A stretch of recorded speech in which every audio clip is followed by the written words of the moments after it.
Oke, baik. Bismillahirrahmanirrahim. Assalamualaikum warahmatullahi wabarakatuh. Waalaikumsalam Waalaikumsalam warahmatullahi warahmatullahi wabarakatuh. Waalaikumsalam Ini warahmatullahi wabarakatuh. untuk mempersingkat waktu, kita mulai saja ya, Bapak Ibu semuanya. Saya ingin tahu terlebih dahulu, mungkin dari Bu Devi. Ini Bu Devi dari mana, Bu? Kalau boleh saya tahu. Ya, izin Pak Irwan, saya Devi Fatwanti, saya dari Depok, Pak. Oh, dari Depok, ya ya. Oh, Iya, alhamdulillah ya.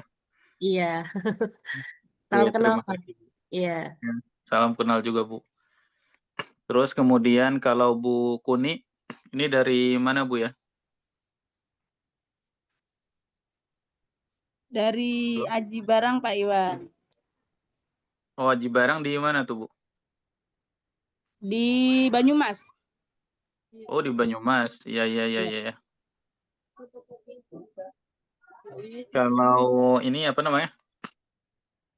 Ibu Suwarti atau Pak Ibnu mungkin ya?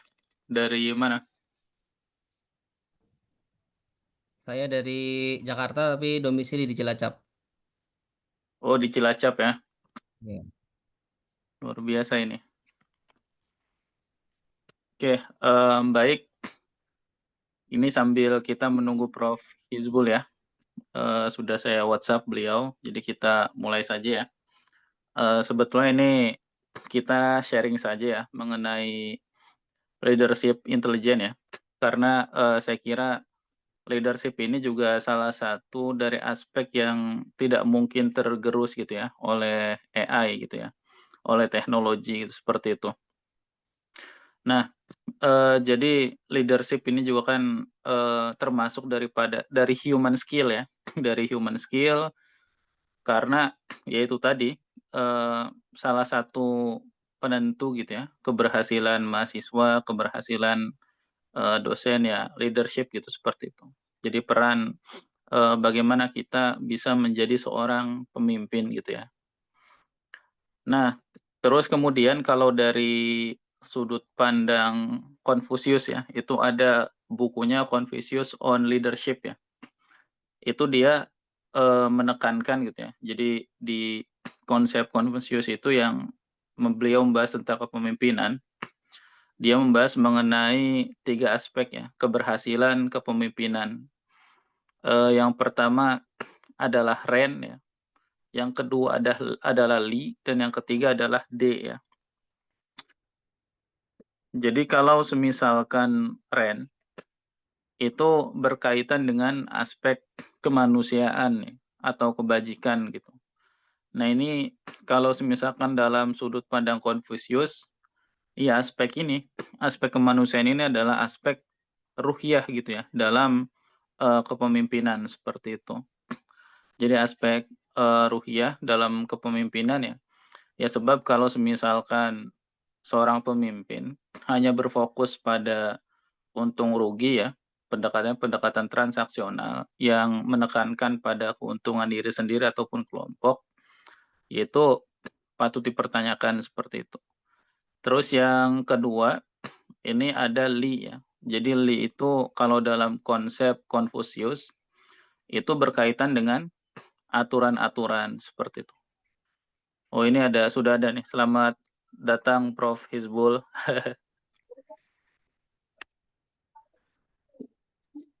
Ini ya, saya izin lanjut ya, Prof. Nah, jadi kalau misalkan dalam konsep Konfusius, itu kan yang kedua adalah peranan Li. Gitu ya. Nah, Li ini berkaitan dengan Assalamualaikum. aturan-aturan. Ya. Waalaikumsalam warahmatullahi wabarakatuh. Monggo silakan dimulai. Ini sedang berlangsung, Prof. Jadi izin, Prof ya. Jadi yang kedua ini berkaitan dengan Li. Gitu ya. Li ini berkaitan dengan aturan-aturan yang dibuat ya. SOP, terus kemudian roadmap seperti itu. Nah, terus kemudian juga berkaitan dengan ritual dan norma sosial yang mengatur perilaku manusia. Nah, sebab di dalam norma sosial itu juga kan ada yang namanya etika kelompok ya. Mungkin bagi sebagian kelompok itu berlaku gitu ya, norma tersebut, tapi bagi sebagian kelompok itu tidak berlaku seperti itu.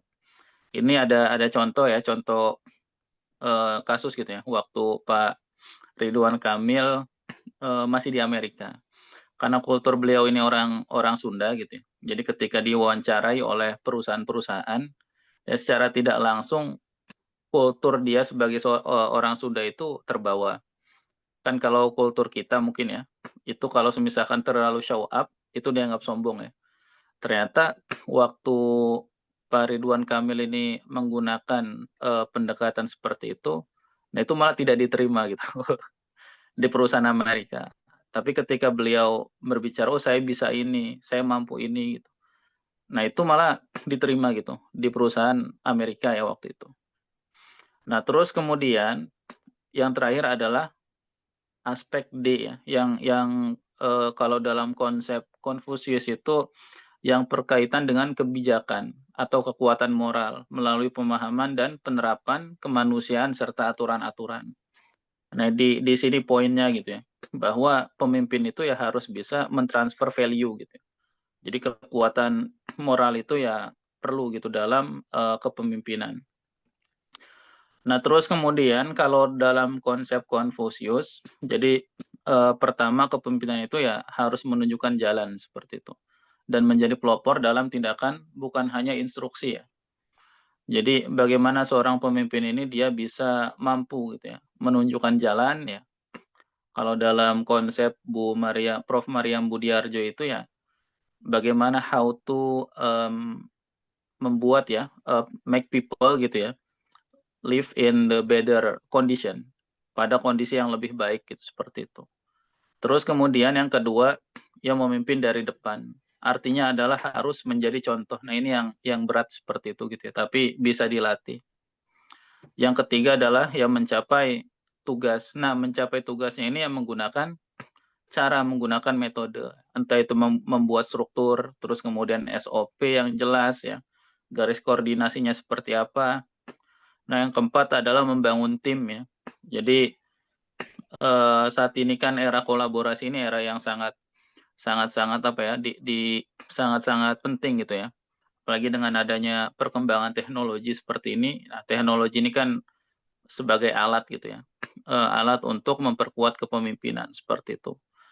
Nah, ini karena dalam kolaborasi ini sebetulnya kalau misalkan di dalam suatu organisasi kolaborasinya bagus, komunikasinya bagus, maka lebih mudah untuk menghasilkan inovasi ya. Nah, biasanya kan inovasi itu muncul ketika ada interaksi seperti itu. Tentu saja interaksi yang baik ya, yang positif. Lalu kemudian mengembangkan individu.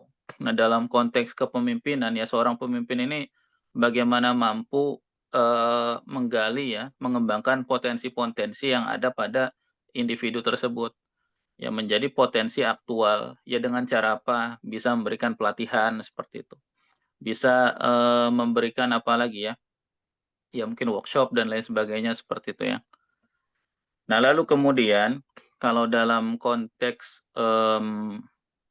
Konfusius ya, dalam pemahaman Konfusius terhadap kepemimpinan, jadi ada 5 kualitas seorang pemimpin katanya. Pertama ini adalah antusiasisme ya, di mana seorang pemimpin ini harus antusias seperti itu, bersemangat ya. Terus kemudian ya mampu mendorong dan kemudian menjadi contoh ya di dalam organisasi. Lalu yang kedua adalah integritas ya. Bagaimana integritas ini bisa dibangun gitu ya, seperti itu, memberikan contoh ya, lagi-lagi. Terus kemudian yang ketiga adalah tegas dan adil ya. Jadi seorang pemimpin yang ada waktu dia harus tegas dan dia juga harus adil, dan ini saya kira berat ya, tapi insya Allah lah bisa dilatih seperti itu. Nah yang keempat ini adalah kehangatan. Jadi bagaimana seorang pemimpin ini mampu membangun kehangatan ya, antar anggota, karena sebetulnya kalau untuk membangun tim yang kuat itu biasanya lebih mudah dijalin di luar dari kegiatan-kegiatan formal. Ya sederhana misalkan diajak makan bersama gitu ya, terus ngobrol seperti itu. Nah ini malah saya kira lebih efektif dilakukan ya di luar-luar kegiatan-kegiatan formal seperti itu. Nah, terus yang kelima ini kerendahan hati ya, stay humble gitu kan. Nah, banyak pemimpin-pemimpin yang memang yang dia sukses gitu ya. Nah, ini memiliki kerendahan hatian yang sangat luar biasa seperti itu. Nah, karena dari kerendahan hati ini ya akan mendapatkan value gitu. Para anak buah juga akan belajar seperti itu, tentang kepemimpinan ya. Nah, kalau semisal beda dengan seorang pemimpin yang dalam bahasa Islamnya takabur gitu ya, sombong gitu ya. Nah, ini akan dijauhi oleh para bawahannya seperti itu. Nah, terus kemudian kalau semisalkan menurut siapa itu saya lupa, penulis buku 5 Key ya tentang leadership intelligence ya. Jadi ada beberapa aspek sebetulnya yang harus diketahui ya, yang berkaitan dengan kecerdasan kepemimpinan. Nah, secara tidak sadar ya aspek-aspek ini ya berkaitan gitu, seperti itu. Nah, pertama adalah kecerdasan IQ ya. Kecerdasan IQ dan yang kedua adalah kecerdasan EQ ya. Ketiga adalah PI ya dan keempat adalah RI dan yang kelima adalah MI. Nah, kalau IQ kita sudah mengetahui bersama ya bagaimana kecerdasan intelektual ini memiliki peranan yang sangat penting gitu ya dalam kepemimpinan seperti itu. Nah, IQ ini berkaitan dengan bagaimana seorang pemimpin mampu menggali informasi, terus kemudian menyusun roadmap ya, terus kemudian membedakan antara mana fakta, mana opini, mana persepsi, dan mana realitas seperti itu. Nah, IQ ini juga sangat penting ya dalam kepemimpinan seperti itu kan, karena ya bagaimana seorang pemimpin ini mampu mengolah informasi, mengambil keputusan dengan tepat gitu ya, seperti itu. Nah, ini berkaitan dengan IQ. Nah, yang kedua, ini berkaitan dengan EQ ya. Nah, EQ ini berkaitan dengan kecerdasan emosional. Sebab kalau dalam konteks psikologi ya, keputusan-keputusan yang kita ambil ini ya pasti lebih banyak didorong oleh keputusan emosional seperti itu. Nah, bagaimana misalkan contoh mungkin ada di sini ada yang sarapannya menggunakan bubur ya. Ya ketika ditanya kenapa bubur? Oh, karena saya lebih suka bubur. Nah, suka itu aspek emosi atau aspek intelektual? Kan seperti itu kan ya. Terus kemudian kenapa kamu menggunakan baju warna putih misalnya? Ya karena saya suka warna putih. Nah, ini berkaitan dengan emosional seperti itu. Nah, kecerdasan emosional ini berkaitan dengan how to regulate ya emotion in yourself pada dirimu atau kita memahami kondisi emosi orang lain. Nah, ini seorang pemimpin juga harus mengetahui gitu ya atau harus memiliki kecerdasan emosional. Nah, ini bisa dilatih saya kira ya. Dan antara logika dengan perasaan sebetulnya ini bukan satu hal yang saling menegasikan ya. Justru menjadi pelengkap seperti itu. Antara emosi dengan logika seperti itu. Terus yang ketiga, ini ada PI ya. PI ini berkaitan dengan political intelligence. Nah, bagaimana kecerdasan politikal ini memainkan peran dalam kepemimpinan. Nah, political intelligence ini berkaitan dengan apa? Nah, political intelligence ini berkaitan dengan bagaimana seseorang ya, seorang pemimpin itu mampu survive dalam segala kondisi seperti itu. Nah, jadi ini sangat penting bagaimana kita menegosiasikan sesuatu supaya organisasi kita ini tetap survive ya, bisa mencapai tujuan yang sudah kita tetapkan.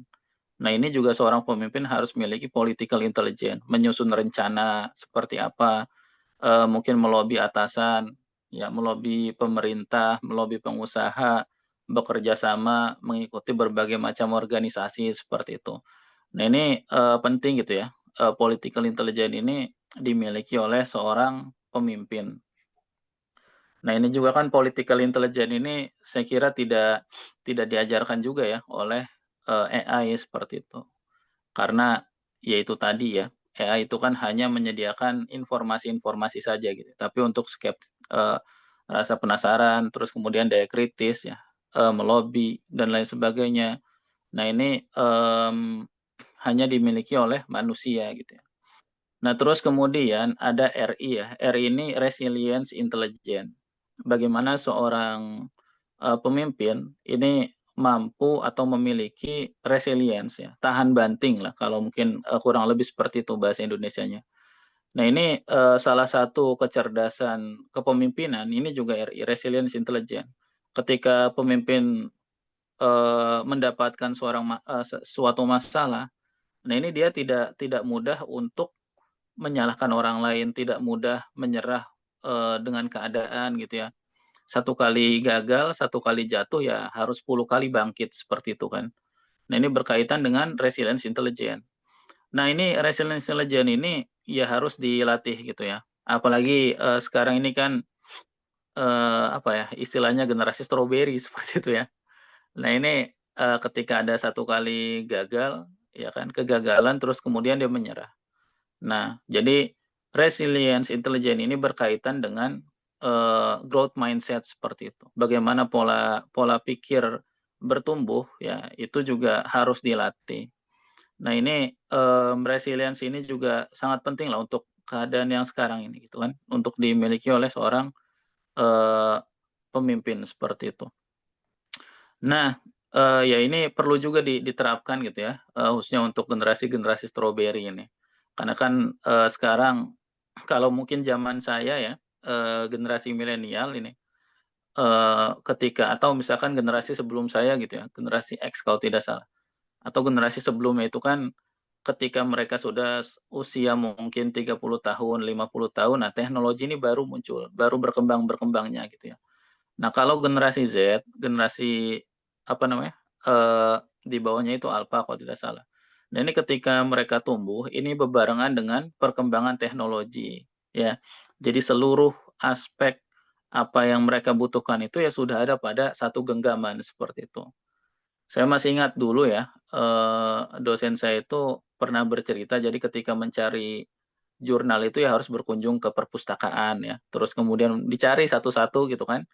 Terus kemudian hasilnya difotokopi gitu ya, terus kemudian dibaca gitu ya. Itu sangat luar biasa sekali seperti itu. Nah, kalau sekarang kan tinggal klik ya. Nah, terus kemudian yang kelima, ini yang berkaitan dengan, kecerdasan leadership, ini ada MI ya. MI ini berkaitan dengan moral intelligence ya. Nah, intinya adalah moral intelligence ini bagaimana seorang pemimpin harus mampu membawa diri, seperti itu. Jadi membawa diri, memahami etika-etika yang lebih sempit ya. Ya seperti tadi mungkin kalau misalkan pada kondisi tertentu nilai di suatu daerah A itu dianggap penting, tapi di daerah B ya belum tentu penting seperti itu. Nah ini berkaitan dengan moral intelligence dan bagaimana pemimpin ini mampu memberikan contoh gitu ya, memberikan teladan kepada para bawahannya ya. Kalau bahasanya Ki Haji Dewantara itu tuturi handayani ya. Jadi kalau misalkan dia di belakang ya dia memberikan, dia mendorong gitu, memotivasi. Nah kalau misalkan dia di depan ya dia harus memberikan teladan. Tapi kalau misalkan setara posisinya yang dibangun adalah ya karsa ya, bagaimana saling menyemangati, membangun, kemudian, membangun apa lagi, mmm, karya ya, komunikasi yang baik, tidak toksik seperti itu, tidak mudah menyalahkan orang lain ya, harus saling sharing inovasi seperti itu. Jadi, inilah, 5 kecerdasan leadership ya.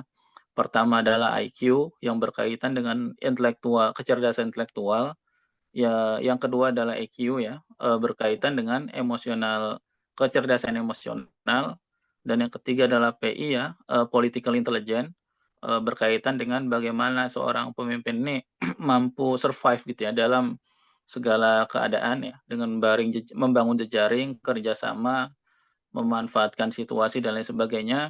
Dan yang kelima ada RI ya, Resilience Intelligence, ya bagaimana seorang pemimpin ini harus memiliki jiwa tahan banting seperti itu ya. Dan yang kelima adalah MI ya, Moral Intelligence. Nah ini moral intelligence ini ya sangat penting gitu ya, seperti itu. Mungkin itu saja yang bisa saya sampaikan ya, kurang lebihnya mohon maaf, ini selanjutnya untuk lebih jos gitu ya kalau bahasa sekarang Prof. Ini akan disampaikan ini oleh pakar kepemimpinan, Prof. Hizbul Muflihin. Silakan, Prof.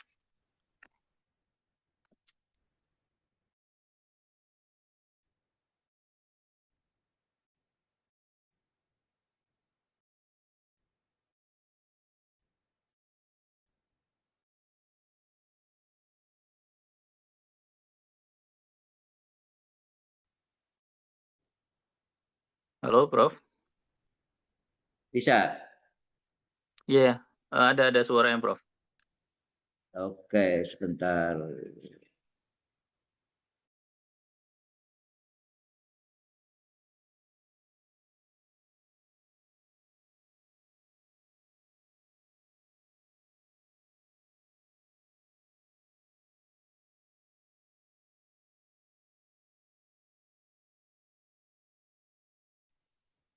Assalamualaikum warahmatullahi wabarakatuh.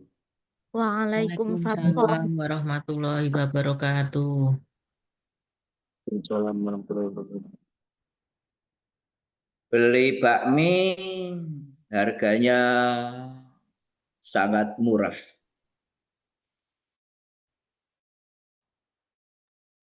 Cakep. Dimakan berdua bersama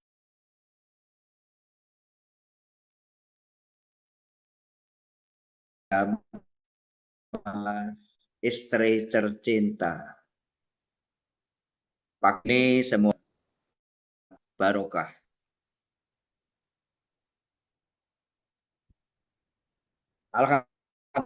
Amin, amin. Alhamdulillah. Alamin ala alihi wa sahbihi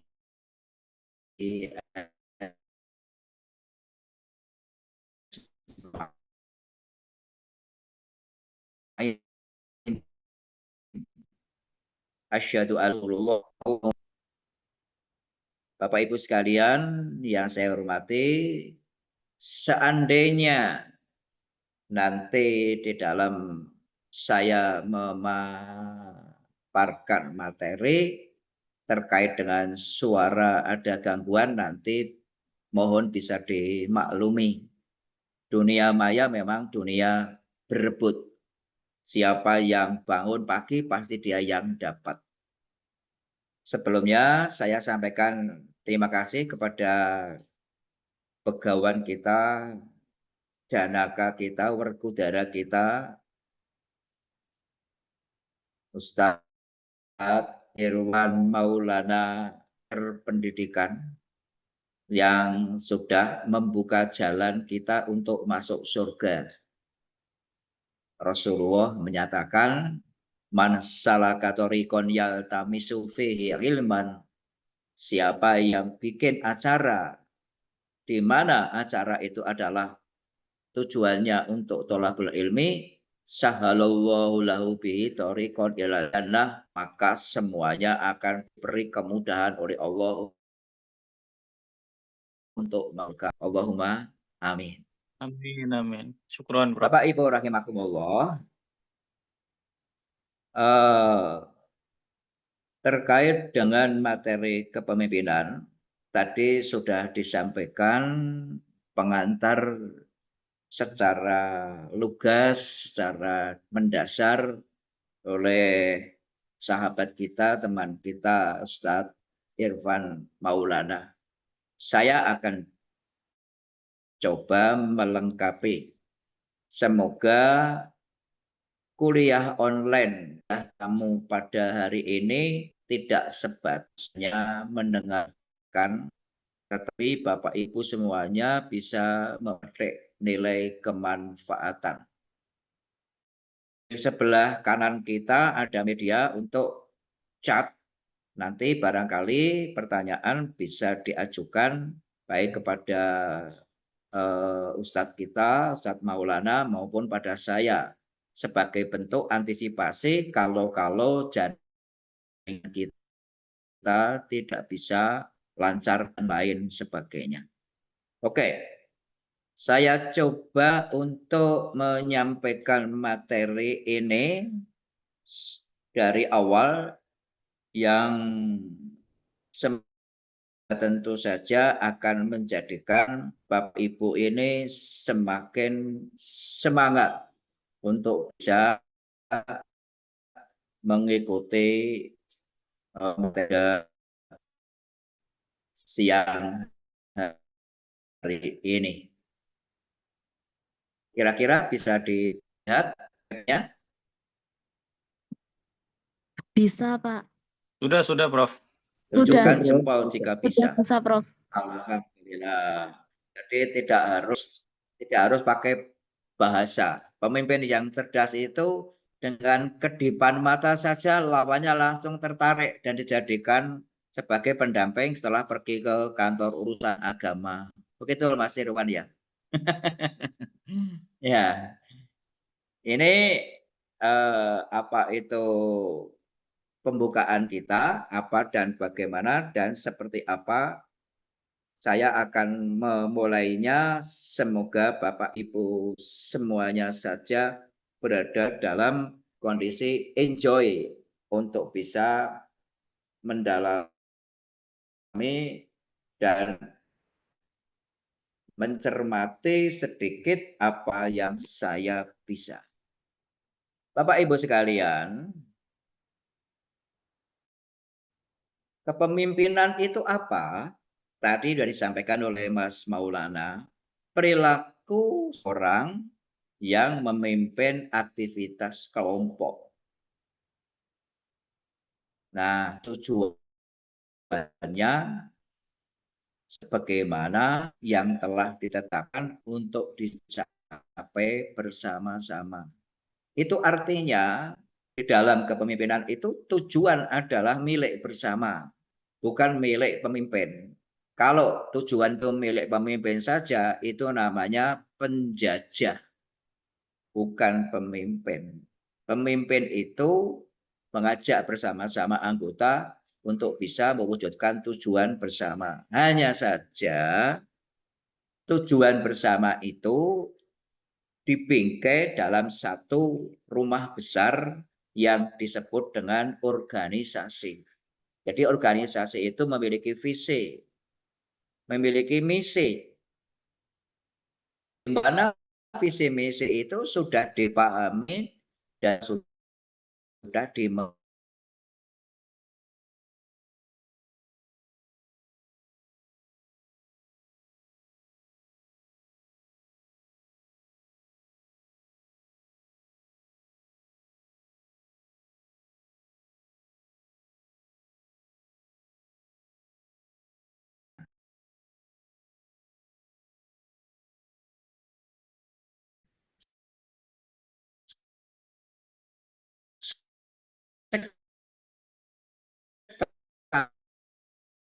sekalipun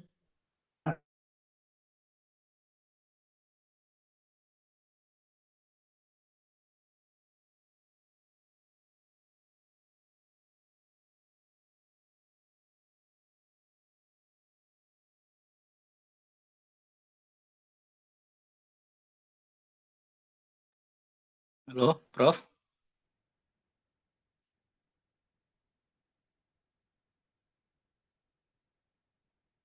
Ini terlempar ya nampaknya ya?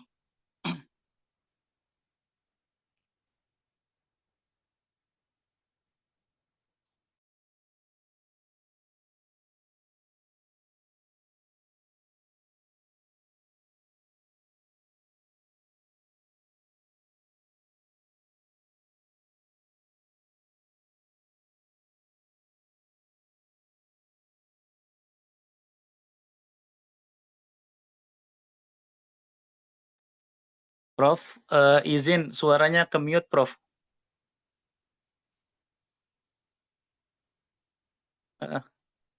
Tidak ada suaranya, Prof.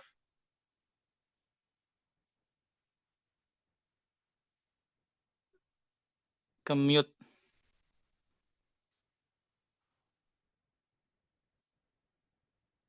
ya suaranya begini sudah jelas. Nah, ini sudah ada. Iya ya. Kayak ya saya ngalah pakai pegang, dan pegangan itu memang penting daripada tidak pegangan malah jatuh nanti. Ya oke, saya teruskan. Ya. Nah, kepemimpinan itu pengaruh antar pribadi yang dijalankan dalam satu situasi tertentu, yang itu diarahkan melalui proses komunikasi ke arah tercapainya suatu tujuan tertentu pula. Itu menurut Tannenbaum dan Weisler dan Masaryk. Itu seperti itu. Nah, menurut Zuckel, Gary Zuckel, dia mengatakan bahwa kepemimpinan itu proses pengaruh sosial. Pengaruh yang sifatnya mengandung nilai-nilai kemanusiaan. Dalam hal ini pengaruh itu disengaja dijalankan oleh seseorang kepada orang lain dalam rangka apa? Menata, menstruktur aktivitas-aktivitas yang ada kaitannya dengan kebutuhan kelompok atau kebutuhan organisasi. Jadi secara tidak langsung, maka kita dapat mengatakan bahwa sebenarnya kepemimpinan itu terjadi karena ada satu ide, satu gagasan dari seorang yang ingin disampaikan kepada orang lain, dan orang lain itu diharapkan merespon, dan orang lain itu diharapkan memberikan satu umpan balik, dan orang lain itu mau melakukan sebagaimana yang diminta. Nah, yang diminta itu adalah tujuan. Dari beragam definisi tadi, maka kita dapat menyimpulkan bahwa pokok-pokok pikiran yang ada dalam definisi itu satu, pasti ada pengaruh yang diberikan oleh pemimpin. Yang kedua ada anggota. Yang ketiga ada tujuan. Yang keempat ada interaksi atau respon. Gambar di samping itu merupakan sesuatu yang alami dan juga tidak alami. Ada seekor ayam, anaknya justru anak bebek. Kenapa? Ya karena memang bebek tidak bisa mengerami telurnya sendiri, sehingga dititipkan kepada ayam. Itu zaman dulu. Kalau zaman sekarang adalah pakai mesin. Apa yang ada dalam pikiran sang induk ayam betina tidak lain mengerami telurnya sampai netas. Kalau kemudian menetasnya ternyata paruhnya pipih dan kakinya itu berselaput, mungkin dia berpikir, tidak pedulilah, pokoknya akan saya ajak kemana saja anggota saya, anak saya ini untuk mencari makan. Celakanya ketika sudah bertambah besar, bodinya tidak bertambah, bulunya ketika sampai di tepi kolam, anak-anaknya pada nyemplung semua, sang induk jadi kebingungan. Loh, gimana ini? Mosok suruh cari makan malah berenang. Nah, disinilah terjadi suatu paradok yang tidak biasa diberikan oleh orang. Saudara sekalian, di dalam kepemimpinan itu ada istilah natural leader dan manajemen leader. Kira-kira kita ini nanti akan sampai kepada yang mana? Kalau natural itu adalah alami. Sehingga apa? Seseorang itu dengan kemampuan yang didapat, dia bisa menciptakan bagaimana orang lain yang dipimpinnya itu bisa diajak kerjasama. Itu alami karena adanya pengaruh. Pasti ada sesuatu pengaruh yang dijadikan modal untuk mempengaruhi. Bisa itu penampilan, bisa juga kecerdasan, termasuk tadi Mas Maulana menyampaikan soal kecerdasan emosional. Nah, sementara itu, kalau manajemen leader, karena kaitannya dengan organisasi, itu lebih tepat kalau pemimpin itu adalah pemimpin kedudukan. Karena memang didudukkan pada posisi teratas yang tugasnya secara prinsip adalah melaksanakan 4P. Perencanaan, pengorganisasian, pelaksanaan, pengendalian. Ditambah dengan tentu di dalamnya evaluasi. Sehingga apa? Dengan kondisi itu diharapkan dapat menciptakan keadaan orang yang dipimpin itu saling bekerja sama untuk mencapai tujuan yang telah ditetapkan. Saudara sekalian, ketika seseorang itu sudah jadi pemimpin, Morgan mengatakan ada 3 peran yang bisa dilakukan. 3A. 1. Lighting, yaitu menyalakan semangat kepada pekerja, membakar semangat kepada anggota untuk mewujudkan tujuan. Dengan demikian, apa yang menjadi tujuan bersama bisa terwujud. Yang kedua, lightning. Lightning itu bagaimana menggabungkan tujuan individu dengan tujuan organisasi. Yang tadi sudah saya sampaikan. Bisa jadi saat sekarang ini saya ketemu, saya ingin membidik mana di antara peserta yang dapat saya jadikan menantu. Kira-kira gimana? Mau enggak? Tapi dengan syarat tertentu, karena anak saya 4 laki-laki semua. Tingginya minimal 180 semua. Ada yang lulusan luar negeri, ada yang pinter main musik, ada yang bekerja di Garuda, ada yang hafid, ada yang pinter teknologi informasi. Tinggal milih mana, Bapak Ibu semua. Jadi apa? Saya bergabung dengan Bapak Ibu itu pasti punya tujuan.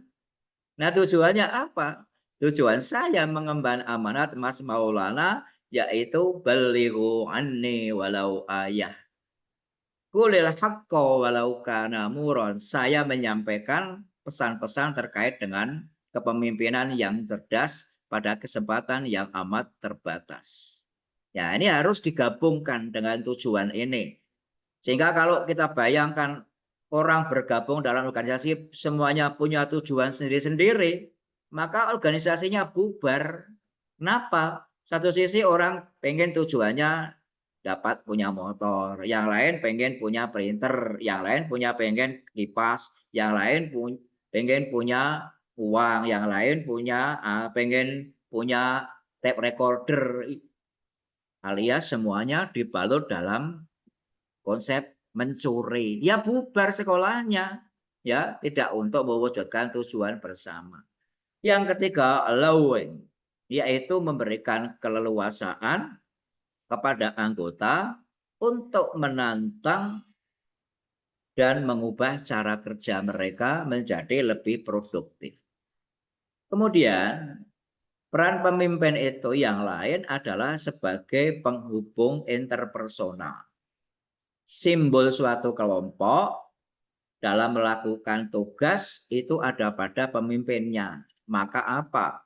Dia memiliki tanggung jawab dan motivasi untuk mengatur tenaga dan mengadakan pengembangan serta merupakan penghubung dari jaringan kerja di luar kelompoknya.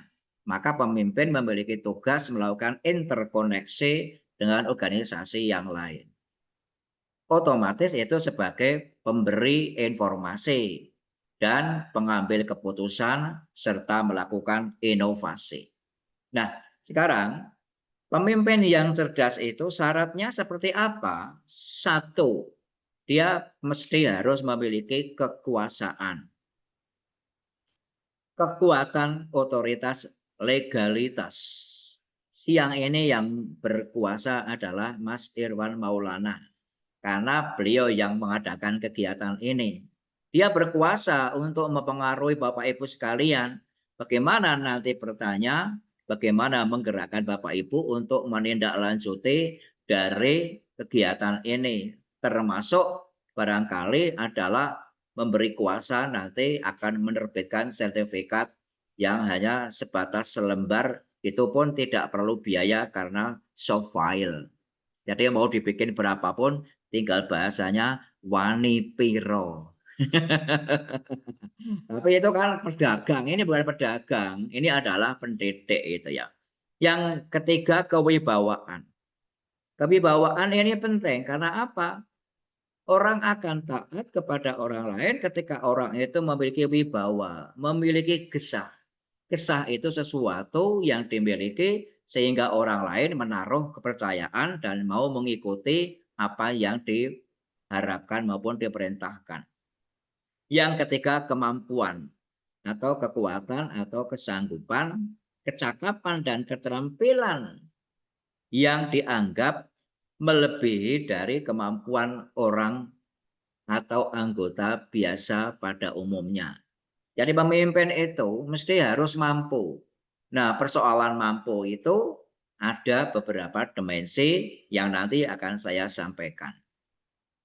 Lalu saudara sekalian, Bapak Ibu yang dirahmati oleh Allah, dalam kepemimpinan itu pasti ada pola dasarnya. Paling tidak, pola dasar kepemimpinan itu ada dua. Satu, kepemimpinan formal. Yang mana kepemimpinan formal itu bersifat resmi dalam organisasi. Diangkat dengan satu jabatan hierarkis diatur dalam struktur. Berbeda dengan kepemimpinan dalam organisasi masyarakat. Kepemimpinan dalam konteks hobi, kepemimpinan dalam konteks kelompok sosial itu kadang-kadang muncul seketika. Maka di situ muncullah apa yang disebut dengan pemimpin kedudukan dan pemimpin tiban. Kalau pemimpin formal itu pemimpin kedudukan. Karena dia dipilih, diangkat, didudukkan secara formal dan diberi jabatan, bahkan diberi kursi dan diberi uang. Itulah mengapa ketika orang sudah jadi pemimpin dan sudah tidak jadi pemimpin, pengen jadi pemimpin lagi. Karena apa? Dia merasakan nikmatnya. Untung ada aturan 2 periode sudah cukup. Lalu yang kedua, kepemimpinan informal. Yang itu dapat diartikan kepemimpinan yang tidak didasarkan atas hierarkis, tetapi didasarkan pada kekuatan dan pengakuan nyata orang-orang yang di sekitarnya. Siapa? Contohnya Jenderal Sudirman. Siapa? Contohnya Mahatma Gandhi. Siapa? Contohnya Kiai Haji Ahmad Dahlan. Siapa? Contohnya Hasyim Asy'ari dan lain sebagainya dan lain sebagainya. Nah, di dalam konteks pola dasar kepemimpinan itu, tentu pada saat orang memimpin ada gayanya. Gaya pemimpin itu apa? Karena mempengaruhi dan mengajak orang lain, pada dasarnya gaya itu mengandung pengertian perwujudan tingkah laku seorang pemimpin menyangkut kemampuannya dalam memimpin. Di mana perwujudan itu akhirnya akan membentuk suatu pola atau berbentuk satu bentuk karakter dalam memimpin tersebut. Nah, pengertian gaya pemimpinan yang demikian sesuai dengan pendapat David dan Newstrom yang keduanya itu menyatakan bahwa pola tindakan pemimpin secara keseluruhan seperti dipersepsi diacu oleh anggota. Jadi kalau begitu penilaian terhadap seseorang apakah pemimpin itu bergaya militeris, autokratis, demokratis, karismatis, laissez-faire atau melankolis dan lain sebagainya, itu yang menyematkan adalah anggota, bukan diri sendiri. Saudara sekalian, paling tidak ada beberapa teori terkait dengan kepemimpinan. Pertama, teori genetis. Inti dari teori ini, leader are born and not made. Pemimpin itu dilahirkan karena punya bakat, bukan dibuat. Nah, seperti kalau pagi ini ada pisang goreng, maka pisang goreng yang tersedia di meja kita itu adalah dibuat, bukan ujuk-ujuk ada, ya tidak ada. Ya, penganut aliran ini mengatakan seseorang pemimpin akan jadi pemimpin karena memang ia dilahirkan dengan bakat kepemimpinannya. Kalau dia dilahirkan tidak dengan punya bakat kepemimpinan dan dipaksa jadi pemimpin, ya akhirnya menjadi pemimpin yang seperti entung. Ngalor ya ngalor, ngidul yang ngidul, naik yang naik, turun ya turun. Akhirnya hanya senyum-senyum saja, tidak bisa mengarahkan fisiknya, visinya kemana, dan lain sebagainya. Nah, dalam keadaan yang bagaimanapun, teori genetis ini ditakdirkan menjadi pemimpin. Sekali ia timbul menjadi pemimpin, maka ketika dia muncul di tempat yang lain, orang akan mempersepsi dan akan mengangkatnya sebagai pemimpin pula. Itulah kemudian kenapa kadang-kadang muncul adanya apa? Jabatan rangkap di dalam kepemimpinan tersebut. Lalu teori sosial seperti yang sedang kita lakukan pada siang hari ini. Jika teori pertama itu ekstrim pada satu sisi, maka teori sosial ini aliran yang mengatakan leader are made and not born. Pemimpin itu dibuat, disiapkan, dididikkan, bukan kodrati. Jadi teori ini merupakan kebalikan dari teori genetis. Ya, penganut ini mengetengahkan bahwa setiap kita itu bisa jadi pemimpin apabila diberi pendidikan dan pengalaman cukup. Kira-kira Bapak Ibu mau ikut yang mana? Kalau saya sebagai seorang Muslim akan mengikuti teori sosial. Kenapa? Karena Rasulullah sudah mengatakan kullukum ra'in wa kullukum mas'ulun ar-ra'yatihi. Kamu semua itu adalah pemimpin. Maka ada buku saya yang insya Allah sebentar lagi terbit. Di situ saya jelaskan what is leading, who is leader, how to leading, sampai kepada kepala sekolah sebagai pemimpin, guru sebagai pemimpin, orang tua sebagai pemimpin, siswa sebagai pemimpin, teman sebaya sebagai pemimpin. Insya Allah sebentar lagi terbit. Nah, harganya berapa saya belum tahu. Nanti yang mau pengen memiliki silahkan. Waduh, bayar Pak. Iya, karena ngetiknya juga matanya tidak merem saya. Mesti harus melek kan. Maka meleknya itu harus dibayar. Ya sampai apa? Juga menghindari kesalahan. Kalau matanya ditutup dan merem ya salah semua. Nah, oke. Lalu yang ketiga, teori ekologis. Teori itu ekologis ini menggabungkan teori pertama dengan yang kedua. Jadi apa? Seseorang hanya akan berhasil menjadi pemimpin. Kata kuncinya berhasil. Ya, bukan menjadi pemimpin. Kalau menjadi pemimpin, toh semua orang itu jadi pemimpin. Tinggal konteksnya, lingkarannya seperti apa. Tapi ini hanya akan berhasil ketika ia memiliki bakat pemimpin dikembangkan melalui pendidikan.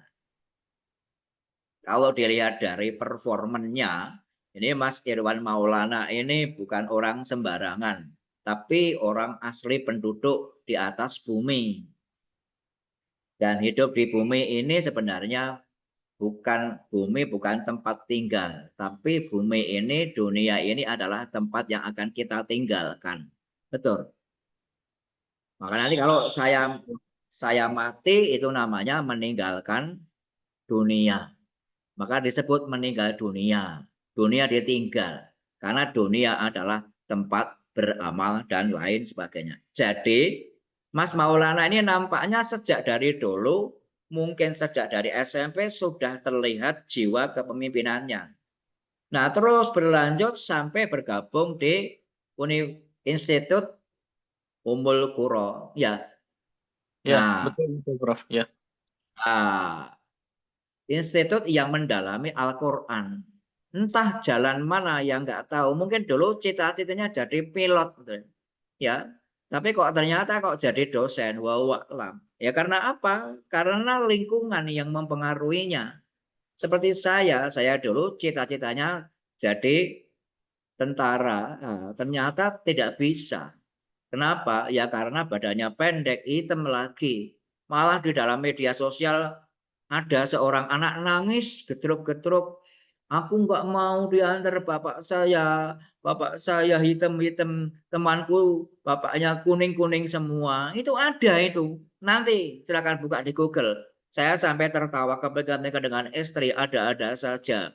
Kenapa? Sudah ditakdirkan seperti itu, ada anak yang memiliki yang ketidaksukaan. Mungkin karena ekspresi saja. Coba kalau bapaknya berpenampilan pakai dasi, pakaian rapi, tidak akan seperti itu. Nah, ini saudara sekalian. Hubungan pemimpin dan anggota. Kita tahu pemimpin itu ada top leader, ada middle leader, ada front leader. Ya, ya. Ini kalau yang top leader itu adalah siapa? Kepala sekolah. Middle leader adalah wakil kepala sekolah, front leader ini adalah guru. Semua harus memiliki 3 macam keterampilan.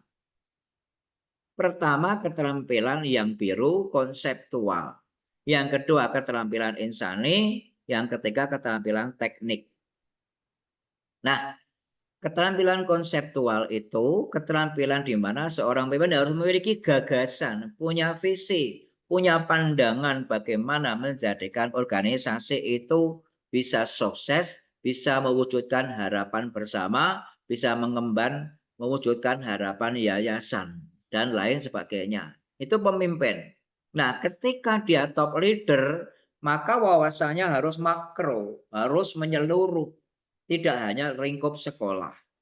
Kalau itu adalah middle leader, maka menerjemahkan konsep yang dimiliki kepala sekolah maupun pemimpin tertinggi sedemikian rupa dengan warna kuning yang agak sedikit berkurang pada garis miring itu. Kalau guru, front leader, konsep bagaimana mewujudkan sekolah berkualitas itu cukup sedikit. Yang harus banyak kalau guru itu harus memiliki teknik mengajar yang baik. Makanya warna hijaunya itu full 100%. Nah, kepala sekolah kemampuan teknik itu bagaimana mewujudkan sekolah yang dinamis, kondusif itu berkisar antara 25-30% saja. Nah, besaran itulah yang kemudian menjadikan sesuai dengan porsinya. Kemudian Bapak Ibu, ketika Bapak Ibu melihat spektrum itu, gambar itu ada di garis miring. Kalau posisi atas itu lebih luas, contohnya adalah yang sisi kiri, maka itu peran atasan terlalu sedikit, peran bawah terlalu banyak, akhirnya menjadi apa? Kepemimpinan yang sifatnya laissez-faire, wes kono terserah anak buah. Tapi kalau perannya yang atas, yang biru itu semakin besar, maka itu pemimpin otoriter. Karena apa? Bawahan tidak diberi kesempatan untuk maju. Nah, saudara sekalian, sesuai dengan tema ini adalah leadership intelligence, maka di situ ada sifat pemimpin. Menurut George R. Terry, pemimpin itu mesti harus punya kekuatan, jasmani rohani, tahan banteng, seimbang emosinya, punya pengetahuan tentang teori sosial kemanusiaan, punya kecakapan berkomunikasi, pandai menyampaikan informasi yang dengan maksud yang baik. Bukan ketika ditanya malah diserahkan kepada orang lain untuk jawab. Wah, terus gimana itu nanti ya? Jadi ditertawakan ayam itu. Juga punya kecakapan mengajar. Memberi sesuatu kepada anggotanya, kepada bawahannya. Dan memiliki kemampuan teknis menguasai kecakapan dalam memimpin, terutama membuat perencanaan, mewujudkan pengorganisasian, melimpahkan tugas dan wewenang, memberi nasihat, membuat keputusan, mengawasi, dan kerjasama. Ini Zukel. Nah, saudara sekalian, sekarang intelijensi, kecerdasan. Bapak Ibu, intelijensi itu, kecerdasan itu sangat dibutuhkan. Dan orang itu akan intelligence, very intelligence, sangat cerdas. Itu akan membawa kepada kecerdasan secara batin. Maka apa? Intelijensi yang dari bahasa Latin intelligere itu berarti mengerti. mengerti itu agak lebih tinggi daripada tahu. Kalau tahu itu hanya sebatas informasi. Coba saya tanya, ini ya, siapa yang bisa jawab? Ya, Rasulullah itu diangkat jadi Rasul umur berapa? 40 tahun. 40 tahun. Oh, nah, ketika meninggal dunia itu ditunggui siapa? Ditunggui Aisyah Nah, radhiyallahu Aisyah. anha. nah, perlu mikir itu kan, perlu mikir. Nah, sekarang kalau saya namanya siapa? Prof. Hizbul Muflihin. Rumahnya mana? Tidak tahu. Menghadap kemana? Istrinya berapa? Nah, itu sebatas mengerti. Tapi kalau itu tahu, kalau mengerti itu paham. Oh, Prof. Hizbul Muflihin itu sudah sangat tua. Istrinya saat muda anaknya 2, saat tua anaknya 2, berarti istrinya ya 1. Saat muda anaknya 2, saat tua anaknya 2, gitu ya. Nah, oke. Apa itu intelijensi? Robert Baron mengatakan intelijensi itu kemampuan berpikir abstrak. Bayangkan Bapak Ibu, berpikir abstrak. Dan itu didapat karena adanya kemampuan belajar dan pengalaman. Jadi orang yang cerdas tidak bisa tidak karena dia belajar. Dan belajar itu berinteraksi dengan sumber dan pengalaman. Ya, dan pengalaman. Coba kalau saya punya botol seperti ini, ya, kalau saya punya handset seperti ini, bagaimana agar handset ini bisa saya pindahkan dengan tanpa menggunakan tangan? Bisa enggak? Nah, bisa kalau saya kulit pisang ini, bagaimana agar bisa saya bawa kemana-mana dan bisa saya pindahkan tanpa menggunakan tangan? Ada yang bisa? Hah? Tidak bisa. Bisa, ini contohnya. Ya.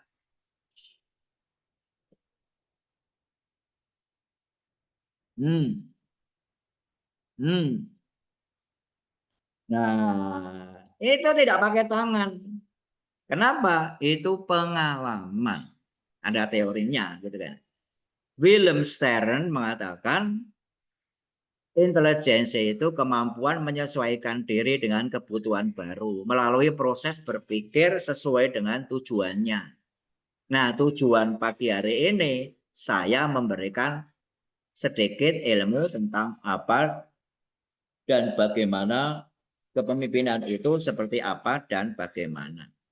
Nawawi mengatakan bahwa intelijensi itu keseluruhan kemampuan individu dalam berpikir apa? Kemampuan konseptual, kemampuan insani, kemampuan teknik tadi. Ya untuk diarahkan mengolah, menguasai lingkungan, konsekuensi dari itu semakin tinggi tingkat kecerdasan seseorang, maka akan semakin tinggi kemampuannya dalam melakukan tugas yang sangat kompleks.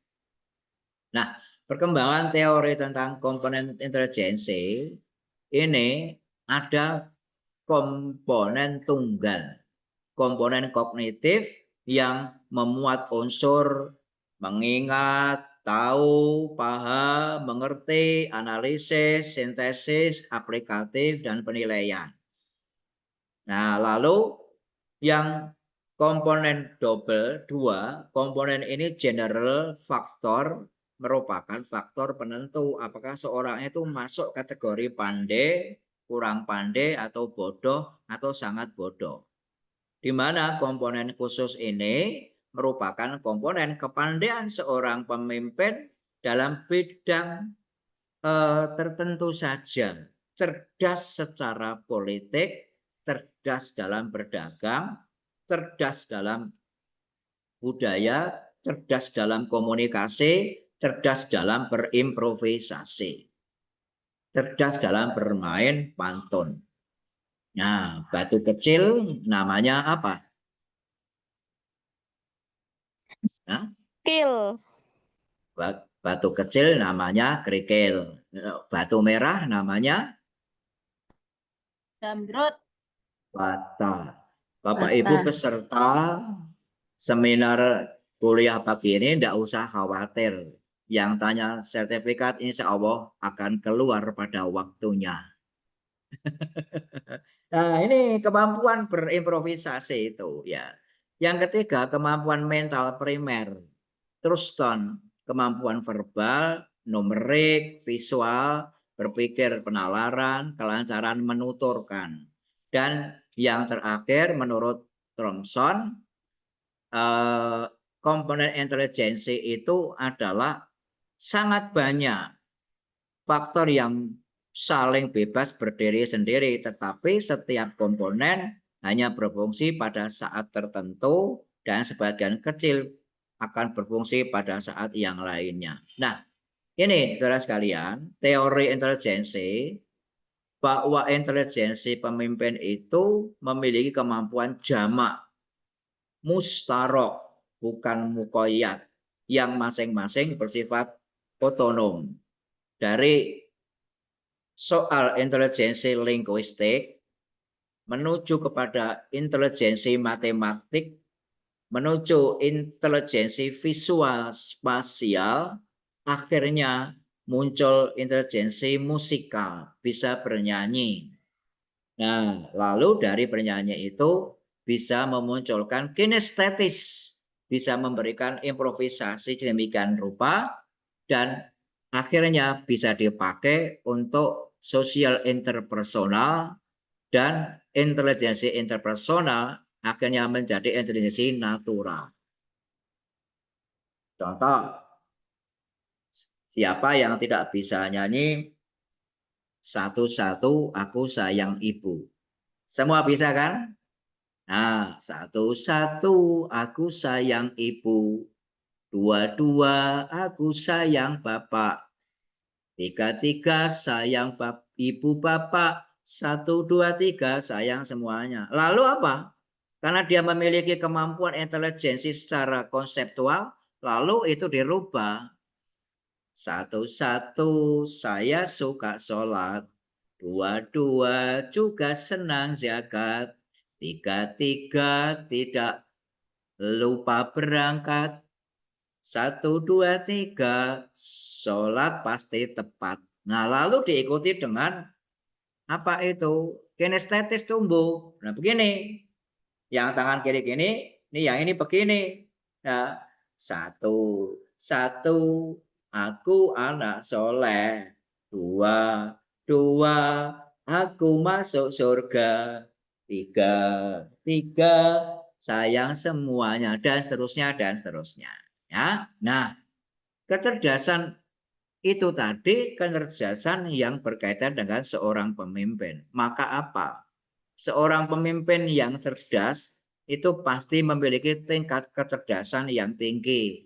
Dan kecerdasan yang paling tinggi itu adalah bagaimana menahan emosi. Nah, saudara sekalian, apakah dengan hanya memiliki intelijensi mereka cukup? Tidak.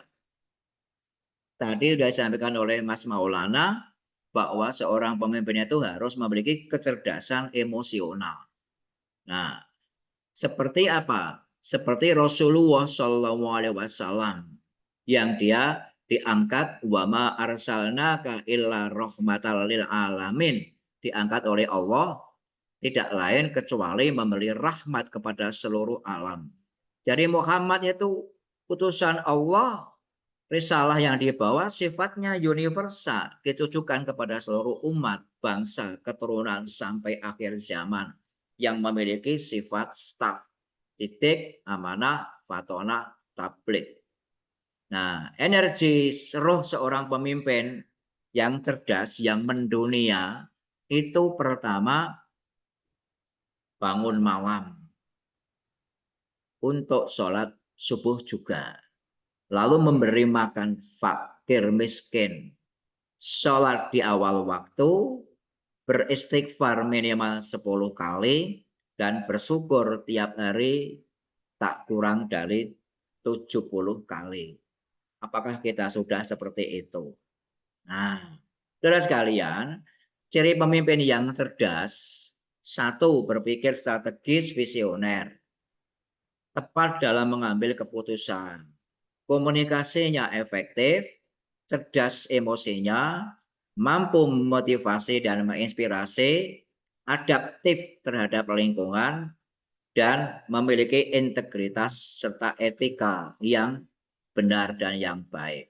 Nah, saudara sekalian, ketika orang itu cerdas, apakah ketika menjadi pemimpin cukup dengan kepintaran saja? Tidak, Bapak Ibu. Ketika kepintaran itu tidak cukup, bahaya pemimpin ber-IQ rendah di tempat kerja akan sangat merugikan. Maka pemimpin itu harus cerdas. Jangan sampai pemimpin itu adalah memiliki IQ yang rendah. Apa akibatnya kalau pemimpin itu IQ-nya rendah? Di mana IQ itu diidentikan dengan pendidikan yang telah ditempuh, yang itu bisa dilihat dari cara berkomunikasi, gestur, dan lain sebagainya. Satu, hambatan menjadi pemimpin yang cerdas. Pemimpinnya itu sebenarnya cerdas. Sebagai pemimpin, dia tidak bisa berhasil, dia mengalami kesulitan memahami bahwa tidak semua orang bisa berpikir cepat seperti dirinya. Pemimpin yang cerdas itu malah frustasi jika anak buahnya butuh waktu lama untuk memahami sesuatu. Tidak hayal muncul suatu umpatan. Kamu kok nggak ngerti juga sih? Oh, saya aja paham, masuk kamu nggak bisa. Gimana nih? Belajar kamu. Wah, dasar lemot. Pekerja kok seperti itu. Nah, ketika pemimpin seperti itu menyamakan dan tidak menghargai anak buah, akhirnya apa? Anggota karyawan itu mulai kehilangan semangat kerja. Mereka tidak lagi berani bertanya, bok disemprot, tidak mau mengemukakan ide walaupun bagus, percuma, nanti dibantah. Hanya bekerja dalam batas minimum agar tidak kena marah. Asalkan senang saja. Nah, ketika itu terjadi, beberapa hari dia mulai akan mencari pekerjaan lain untuk pindah. Yang lain masih bertahan. Kenapa? Karena belum punya pilihan. Pemimpin ini sebenarnya cerdas, tetapi dia justru menghancurkan dirinya sendiri dan menghancurkan terhadap organisasi yang dipimpinnya. Oleh karena itu, Bapak Ibu, ada 10 pemimpin ber-IQ rendah yang merusak organisasi. Satu, tidak mau dikritik. Pokoknya nggak mau. 2, mudah marah dan emosional. 3, sering merendahkan bawahan, tidak memiliki empati, kejam, suka menyalahkan orang lain, tidak bisa mendengar pendapat orang lain, menggunakan teror, ancaman, menciptakan lingkungan kerja yang toksik dan manipulatif bermuka dua, serta membuat orang tidak betah. Saya kira demikian apa yang saya sampaikan. Semoga ada manfaatnya dan monggo saya kembalikan kepada Mas Maulana. Sebelum buka untuk tanya jawab, saya kasih hadiah satu dulu, yaitu berupa pantun. Ya, sekalipun saya ini bukan orang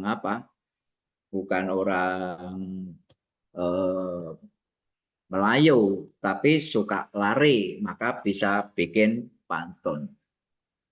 Ya, pantunnya berbunyi apa? Banyaklah rusa di dalam rimba, Cakep. banyak semak berhimpun. Cakep. Cakep. Bila beta bicara banyak salah hilafnya, maka beta pula yang meminta ampun. Cakep. Cakep. Boleh tepuk Maka tangan Bapak silakan Ibu ya. saya kembalikan kepada Mas Maulana. Oke, baik, terima kasih Prof nih, sangat luar biasa sekali ya, Masya Allah ini penjelasannya komprehensif gitu kan.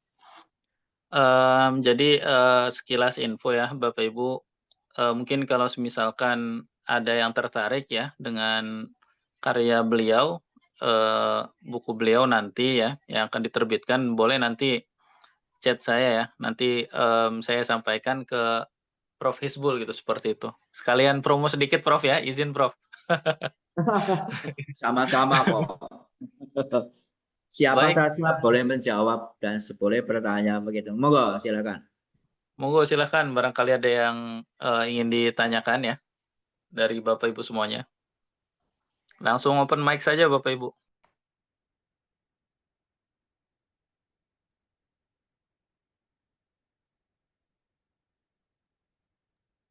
Ya, saya Prof. Izin videonya off cam ya, Prof. Eh, ya, untuk pertanyaan, saya pernah di satu organisasi PKM gitu ya, pengabdian kepada masyarakat, di mana pemimpinnya itu eh, tidak bisa diajak diskusi, Prof. Seperti itu. Kondisinya apa yang kita eh, apa namanya, misalkan yang kita apa sih ajukan apapun itu dibantah gitu oleh salah satu pemimpin kami gitu ya, yang akhirnya menyebabkan dua rekanan kami itu akhirnya mengundurkan diri dari PKM karena memang dari sifat kepemimpinannya otoriter gitu ya. Nah, sampai akhirnya kami hanya bertahan berlima pada saat itu sampai akhir, dan itu pun dengan seluruh rencananya eh, pemimpin kami gitu ya. Jadi kami tidak diberikan kesempatan untuk berencana, terus memberi ide, gagasan. Jadi setiap kali kami memberikan sebuah ide itu selalu dipatahkan gitu, seperti itu. Namun bagaimanapun kondisinya pemimpin kami memang jauh lebih dewasa gitu ya dari kami, dan kami pun menghormatinya gitu kan ya. Maka kita bertahan itu memang dengan apa ya namanya, sampai eh apa ya namanya, dengan ini ya, dengan berat lah seperti itu. Sampai 6 bulan Prof. Jadi kita PKM sampai 6 bulan dan kita merasa apapun gagasan kami itu tidak dihiraukan. Akhirnya pada saat kami mau diberikan, maksudnya mau diberikan PKM kembali, nah setelah selesai PKM yang ini ya, selanjutnya otomatis kan ya.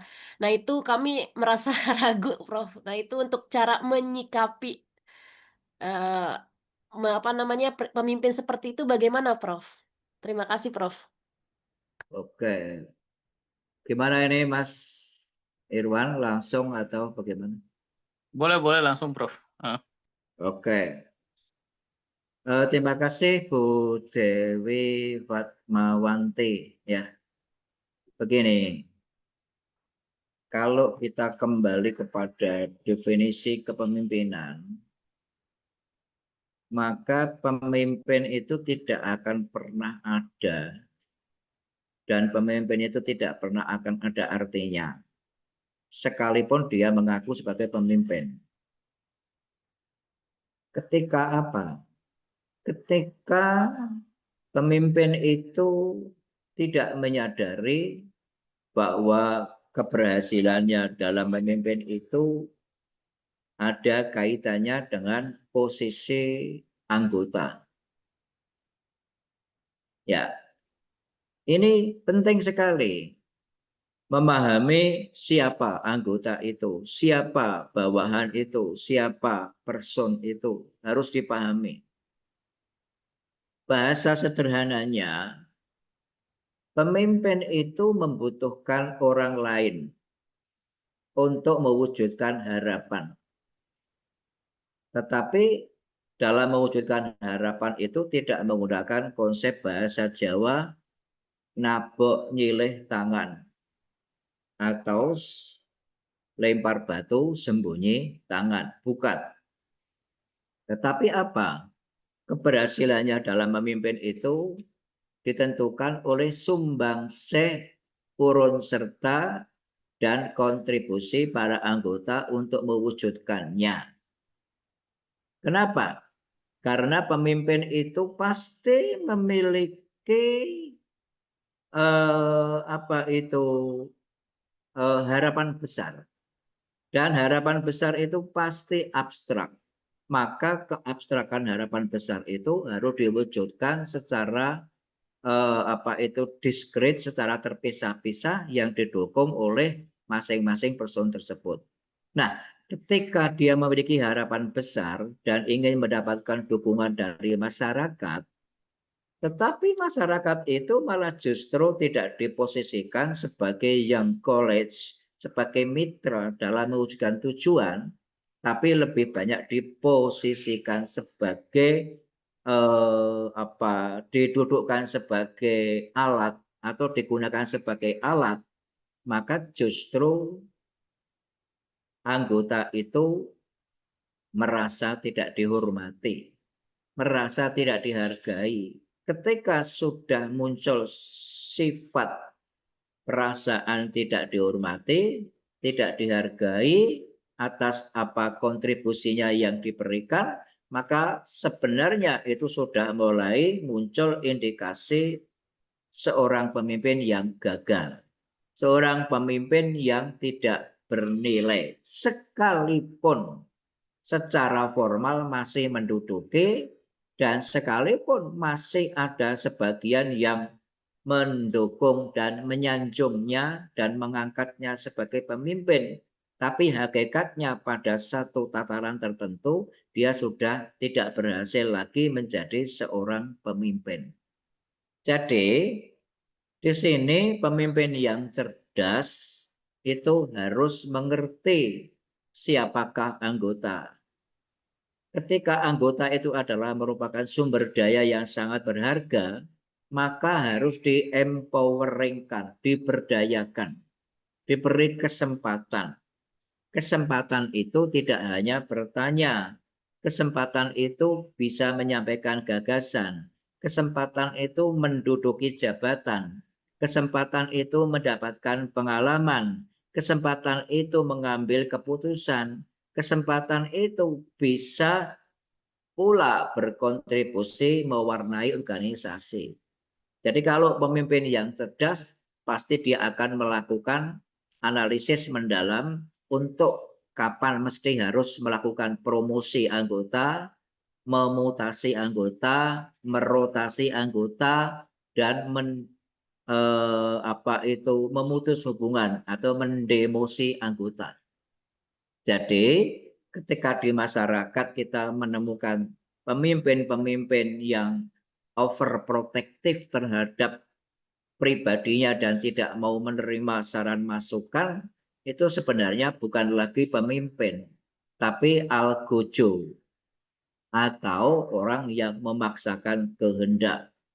Pemimpin yang baik itu adalah pemimpin yang mengerti bagaimana kesuksesan itu tidak lepas dari jerih payah para anggotanya. Makanya kalau dalam bahasa Jawa Tengah, Jawa, Jogja, Solo ada istilah begini, Mas Maulana ini kan orang Jawa Barat ya. Kalau orang Jogja, Solo kan bilang begini, dadi wong sukses kuwe ojo seneng ancek-ancek maring kasengsarane wong liya. Jadi orang yang sukses itu jangan suka bertumpu pada kesengsaraan orang lain.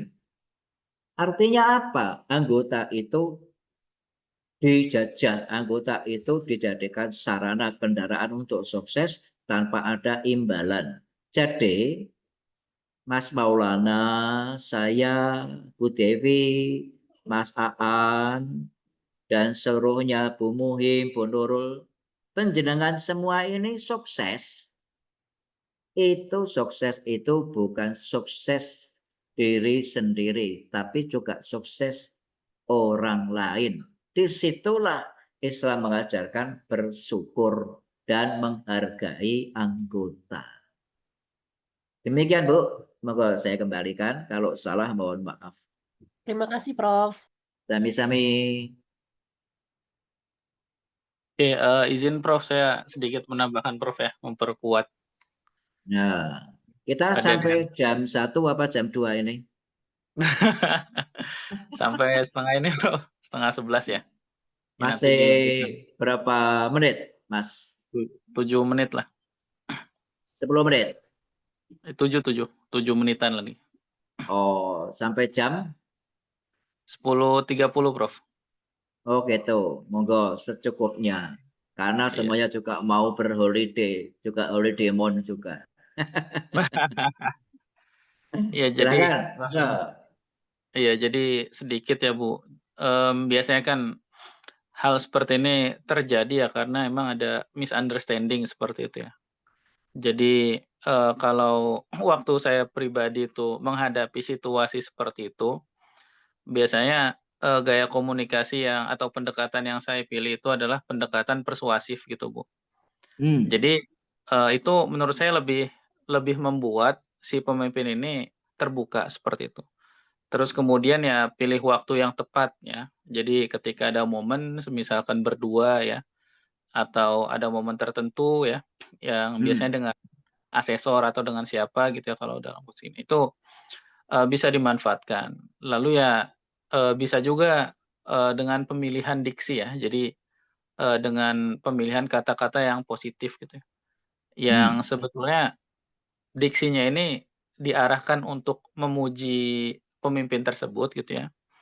Tapi Ya, satu sisi ya itu tadi gitu, kita menyelipkan lah ya tujuan kita untuk berkomunikasi dengan beliau itu seperti apa. Nah terus ya selanjutnya ya dari sini kan ya diharapkan nanti ada kepercayaan yang terbangun seperti itu gitu. Itu mungkin barangkali ya Bu betul. siapa tadi Bu Dewi ya? Ya, Oke. jadi ketika menghadapi kondisi masyarakat yang seperti itu, ya, dalam tanda kutip ngeyel, tidak mau diarahkan, kaku, maka pendekatan personal persuasif itu harus bisa diwujudkan. Dan itu pun harus melihat momennya. Momen di mana istri sedang tidak senang kalau mau diajak wisata, ya nggak akan mau. Andai kata berangkat ya sungut-sungut seperti itu. Jadi itu penting. Jadi harus bisa membaca situasi. Situasi apa? Situasi hati, situasi pikiran, situasi keinginan, situasi perasaan. Monggo dicap belum ada yang tanya. Ya. Satu lagi Prof ya mungkin ya. Satu lagi penanya lah. Waktunya sudah hampir habis. Oke, barangkali ada yang ditanyakan silahkan. Bapak Ibu bisa langsung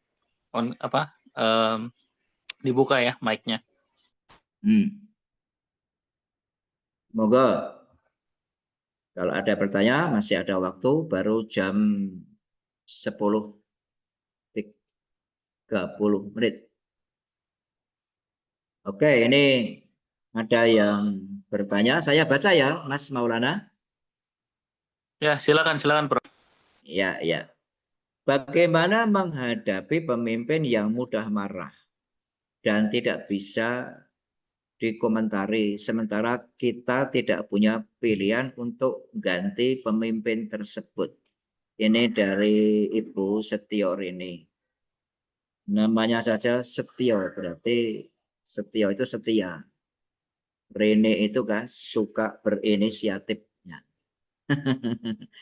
Begini, memang sangat mungkin di dalam kehidupan organisasi itu ada pemimpin yang suka marah. Pertanyaannya, kenapa kok pemimpin itu mudah marah dan tidak bisa mengendalikan emosi? Kenapa? Satu, pemimpin itu tidak mengerti potensi yang dimiliki oleh anggota. Potensi dan kekuatan anggota itu tidak sama. ada yang memiliki potensi sangat tinggi, sangat baik, ada anggota yang memiliki potensi sedang, ada anggota yang memiliki potensi rendah. Nah, itu perlu perlakuan berbeda-beda. Tidak bisa meratakan. Makanya apa? Seorang pemimpin itu mesti harus mengerti bagaimana keadaan anggota. Kalau Rasulullah mengatakan, ya, wa khaliqin nasa ala qadri uqulihim. Ajaklah anggota itu berpikir sesuai dengan tingkat kecerdasannya. Jadi kalau anggota itu kecerdasannya tidak tinggi, ya jangan diajak lari, nanti malah jatuh dan stres. Jadi itu pemimpin yang tidak mengerti kemampuan yang dimiliki oleh anggotanya. Yang kedua, pemimpin itu bisa menjadi suka marah. Karena apa? Karena dia lebih mengedepankan akal dan emosi daripada hati. Orang hidup itu diberi karunia oleh Allah satu akal, dua hati, tiga nafsu. Tiga-tiganya ini itu jika dimanage sedemikian rupa, maka akan membuahkan satu perilaku yang baik. Contoh, kalau orang itu hatinya teduh, hatinya damai, hatinya bisa menghargai anggota, dan dia bisa mengendalikan emosinya untuk mewujudkan harapan, maka akalnya juga akan sehat. Tapi kalau orang itu hatinya sudah tidak senang, serba tergesa-gesa, emosinya meledak-ledak, maka akalnya menjadi akal-akalan. Nah, di sini membalikkan satu aturan. Maka orang Jawa bilang, akale kalah karo okol. Akalnya kalah dengan okol, kekuatannya. Padahal seorang pemimpin yang benar itu harus bisa mensinergikan antara akal, emosi, dan juga nafsu. Itu. Yang ketiga, pemimpin yang suka marah itu bisa jadi dia memang tidak memiliki sifat sabar. Ya, Ibu pernah berpikir orang mau makan dengan telur dadar. Itu harus pakai apa? Pakai proses. Dari proses menyiapkan telurnya, minyaknya, memastikan kompornya hidup, dan sudah ada di sini. Kalau saya goreng telur hanya satu, minyaknya setengah liter, kira-kira gimana telurnya? Ya, bubar jadi bubur gitu kan. Nah, jadi dia tidak paham tentang proses. Artinya apa? Proses untuk mengajak orang itu melalui suatu tahapan tertentu.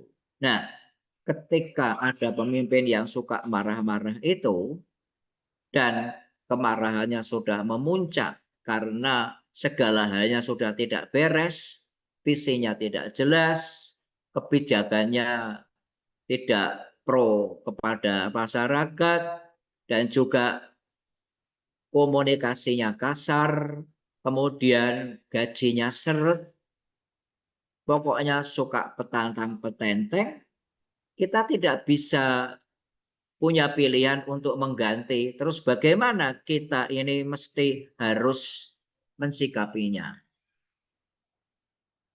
Ketika itu berada dalam kondisi formal, maka ya sudahlah, sebagai anggota bekerja sesuai dengan tupoksi yang ada sekarang. Kalau memang tidak kuat, ya tadi adalah keluar. Kalau ini kita kembalikan kepada sabda Rasulullah, man ro'a minkum mungkaron falyughayyirhu biyadihi. Siapa yang melihat kemungkaran-kemungkaran yang dilakukan oleh seorang pemimpin, rubahlah dengan tanganmu. Tangan itu apa?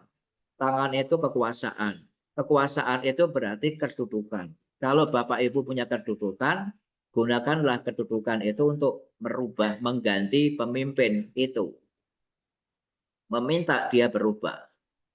Fa ilam yastate fa bilisanihi. Kalau engkau tidak memiliki kedudukan karena hanya sebatas sebagai anggota di masyarakat, maka berikan nasihat, berikan teguran. Kalau sudah dengan usul, dengan teguran, dengan masukan, tetap bungen tuwo. Mas Maulana tahu nggak ini bungen tuwo? Bungen tuwo itu Apa itu, Prof? masukan. Nah, bungen tuwo itu masukannya masuk telinga tengen, metu kuping kiwa, alias bablas, tidak pernah bisa dipahami. Maka Rasulullah mengatakan fabikol bihi, rubahlah, gantilah perilaku pemimpin itu dengan hati, doa. Nah, di sini itu lalu muncul sabda Rasulullah, hendaklah engkau takut ketika ada orang yang kamu dolimi mendoakan kamu menjadi orang yang celaka. Maka dakwatul madlumi mustajabun. Doanya orang yang didolimi itu mustajab sekali. Ini hati-hati. Ini konsep dalam ajaran agama Islam. Nah, kalau itu sudah tidak mampu, ya akhirnya adalah people power yang akan muncul, gerakan rakyat. Nah, Indonesia yang sekarang sedang dalam kondisi carut-marut ini, ya kita tunggu saja nanti bagaimana akhirnya dan lain sebagainya. Begitu Bu Setiorini. Untuk Mas Torik, nanti insya Allah materi saya kirimkan melalui Mas Maulana. Begitu. Ya. Ya, luar biasa Kalau ini. untuk, sebentar. Kalau untuk buku, sedang dalam layout. Nanti kalau sudah jadi, nomor WA bisa kontak dengan Mas Maulana. Bukunya seperti apa, harganya berapa, nanti akan saya sampaikan. Kalau sudah jadi. Kalau covernya sudah jadi, tapi fisik sedang masih dalam kondisi koreksi dan lain sebagainya. Begitu Bu Dewi, Mas Torek, dan teman-teman Bu Setiorini. Syukron. Saya kembalikan. Oke, baik. Terima kasih. Masya Allah luar biasa sekali ini Prof.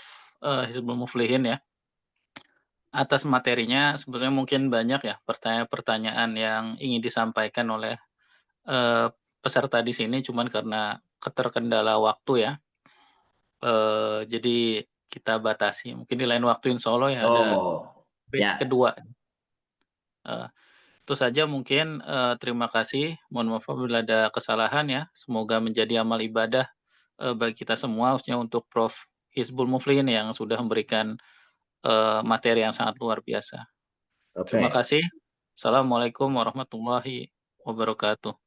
Ya, waalaikumsalam. Sebelum ditutup, ingin saya sampaikan satu penghargaan yang setinggi-tingginya. Terima kasih kepada Bapak Ibu yang sudah tholabul ilmi, semoga dimudahkan masuk surga oleh Allah. Amin ya Allah. Yang kedua, saya sampaikan terima kasih kepada Mas Irwan Maulana, semoga sukses. Dan setahu saya yang namanya Irwan Maulana itu adalah musisi besar. Itu, Prof. Yang ketiga, tentu saja saya mohon maaf kalau agak tersendat materi ini. Yang keempat, batu kecil namanya kerikil, batu merah namanya bata. Insya Allah ilmu ini akan manfaat bagi kita semua. Amin. Dan terakhir, kucing menjerit, menangis, anaknya kecemplung blumbang. Sesi kuliah kita sudah habis, mari kita segera pulang, segera madan. Ya, terima kasih. Non wal kolami wa mayasturun, fastabiqul khairat wal afu minkum ilal liqa fi waqti ghadan. La'alana wa la'alakum an najah fi al jami'ah Universitas apa Mas? Institut Ummul Qur'al Islami, Prof.